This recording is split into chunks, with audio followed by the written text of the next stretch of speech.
आणि आता बातमी बारामतीमधून आहे। बारामतीमध्ये तुकोबांच्या पालखीच्या स्वागतासाठी मोठ्या प्रमाणात बॅनर्स लावण्यात आलेत। बॅनरमधनं अजितदादांच्या मुख्यमंत्री पदासाठी विठुरायाला साकडं घालण्यात आलंय आणि याचाच आढावा घेतलाय आमच्या प्रतिनिधींनी।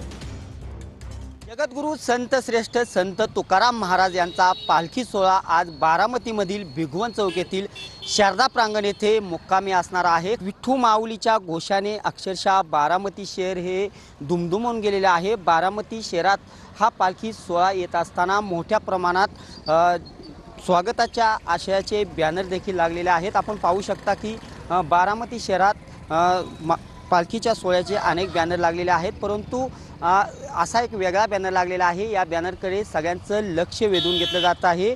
बारामतीचा सुपुत्र होऊ दे चरणी सेवेकरी, आषाढीच्या दिवशी लाभू दे ही पुण्यघडी, लवकरच येऊ दे ही सुवर्णघडी, बारामतीकरांचा विठुराया असा अजित पवार यांचा फोटो लावून हा बॅनर लावण्यात आलेला आहे। साहजिकच या बॅनरमधून हा एक साकडं घालण्याचा प्रयत्न केलेला आहे।